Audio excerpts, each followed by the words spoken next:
Hey guys, it's very late, but I could not help myself. This Klay Thompson beef with multiple players has been the topic of discussion for any group that I'm in, including mine, 2MW Sports. Go ahead and like and subscribe to the channel.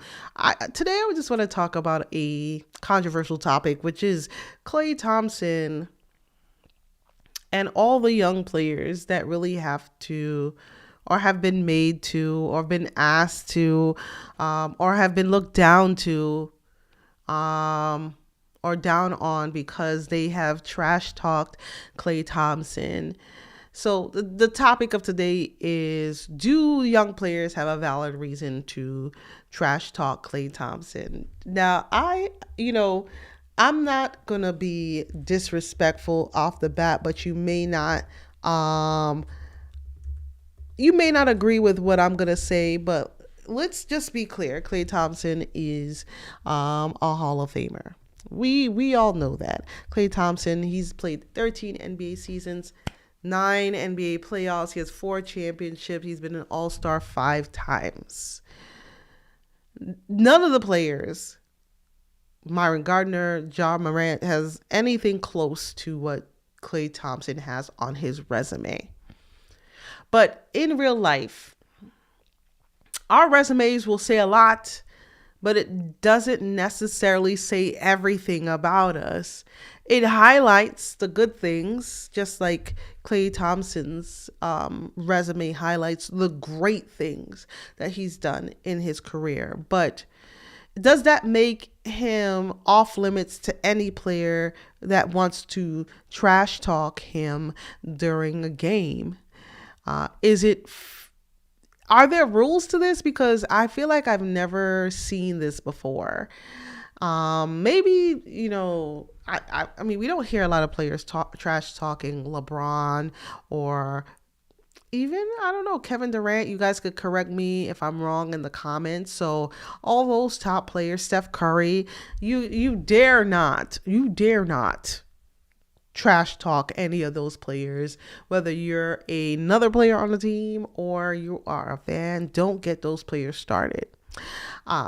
So yeah, I think for those players who are the royalty of the NBA, if you ask me, they deserve all the respect. Don't say nothing about them. Don't disrespect them.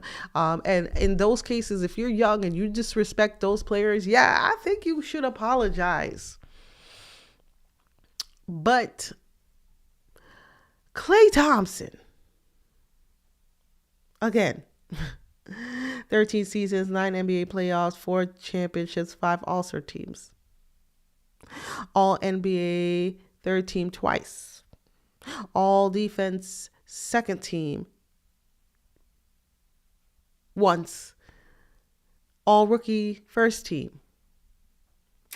Yes, he's got a lot of accolades. But listen, not just because this is the game, right? In basketball, people trash talk each other all the time. So I'm not just be like, this is just a game. But I mean, Klay Thompson played a majority of his career with a player, I think his name is Steph Curry. Might be off. And so I do believe some of his resume is due to Steph Curry. I mean, not to lower his accomplishments, but a lot of the defenses that were came up against the Golden State Warriors were kind of focused on Steph Curry and not Klay Thompson, and he benefit from it. And it's a skill to benefit when you get opportunities. If you have the opportunity to score and you could do it, do it. That's why people talk trash about Russell Westbrook a lot, because he's not a great shooter. So it's 50-50 on him even being able to take advantage of any opportunities given to him. But with Klay Thompson, he has. The numbers showing it, the shooting prowess shows it. But I could talk, but I just want to bring up the one meme that actually got me started on this whole thing. So I saw this in a Facebook group, right? It said this was Klay Thompson at Ja Morant's age in a playoff series, by the way. He scored 31 points per game. He was shooting 50, 50, 94 and had a negative 65% true shooting percentage, which is a hell. These stats are out of this world. And Ja Morant, nah, I mean, I can't off the top of my head say what Ja Morant's numbers are when it comes to points per game. Probably kind of high, to be honest. But like, is this an accurate thing to talk about? Is this an accurate statement to make, or are fans just being petty about what's going on between Ja Morant and Klay Thompson? I think it's pettiness. I don't think that Ja Morant and Klay Thompson can be compared. I also don't think that Klay Thompson has had as much responsibility as Ja Morant has ever had. And with responsibility comes a lot of work. And again, I'm not saying that Klay didn't have a lot of work, but like, Klay's numbers have been achieved because he is the off guy, the second guy, the second option, third option, sometimes even fourth. He's not the center point of any defensive strategies. In fact, they would prefer Klay Thompson to beat them in a game. Let Klay Thompson beat you probably have been said 1,000 times. If I had a nickel, no, let me up it. If I had $50 for every time a coach said it, I'd probably be able to probably buy a 1 Bitcoin. But I digress. I do think that Klay Thompson benefited from playing with Steph Curry, and that's why he has his numbers. So to throw his numbers where he had to basically play follow up to Steph Curry in Ja Morant's face is ridiculous. I also don't like the fact that Caron Butler made that player apologize to Klay Thompson.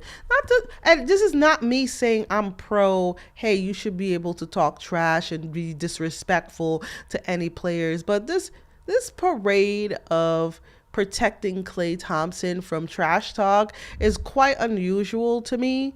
I don't know why they're doing it. And I know players should respect Klay Thompson and all of his accomplishments. Like, they should all wish to be able to get to where he's gotten or have the accomplishments that he has. But like, why do we have to make these young players apologize if trash talking is a part of the basketball game? Trash talking is a part of the game, and as long as they keep it respectful within the game and keep it to basketball, they should be able to say whatever they want, right? And Klay Thompson doesn't have to prove anything to them either, by the way. He doesn't. But at the same time, why put a muzzle on the players if this is an accepted part of the game? So I'm going to leave it there. I think these young guys were in right to say something to Klay.